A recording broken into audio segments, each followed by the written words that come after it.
السلام عليكم. لو الرز بلبن ما بيطلعش معاكي كريمي، النهارده هقول لكم ايه السر اللي هيخلي معاكي الرز بلبن طعمه جميل ولذيذ وكريمي كمان، وهقول لكم ايه المكون اللي انتوا تحطوه عليه ويوديه في حتة تانية خالص. اول حاجة هنجيب كوباية كده من الرز يكون مغسول كويس.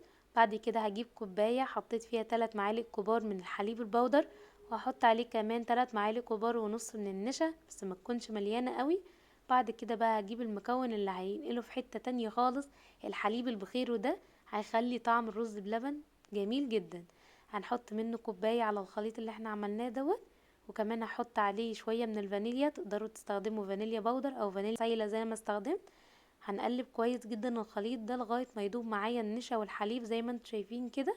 وبعد كده هجيب حلة على النار حطيت فيها كوباية الرز اللي احنا غسلناها، واحط عليه كمان لتر من المية وشوية من الفانيليا وهقلبهم كويس جدا. بعد كده هغطي عليه ومن وقت للتاني هفضل اقلب فيه عشان ما يلزقش معايا ولا يتحرق. بعد كده اول ما يوصل معايا بالشكل ده ويبقى ماسك في بعض كده، يبقى كده استوى معايا. هنزل بقى بكمية الحليب البخير اللي اتبقت عندي وهقلب كويس جدا. بعد كده هنزل بقى عليهم بنص كوباية من السكر، وهنا السكر على حسب الرغبة تقدروا تقللوه او تزودوا زي ما انتوا حابين. بعد كده هنزل بقى بالخليط اللي احنا عملناه واحدة واحدة وهقلب كده عشان ما يكتلش معايا.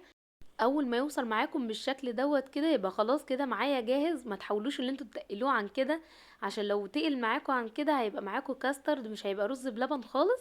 كده معايا الرز بلبن جاهز، تغطوا عليه ربع ساعة وبعد كده بقى تقدموه في الحاجة اللي انتوا هتعبوه فيها، كاسات اطباق اي حاجة عندكم.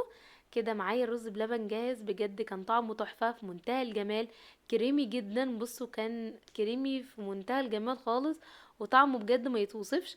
انا بحب اكله سخن انا وجوزي، تقدروا انتوا تاكلوه سخن او تاكلوه بارد بالتلاجة، او كمان تحطوه في طواجن وتحط عليه زبدة من فوق وتدخلوه الفرن.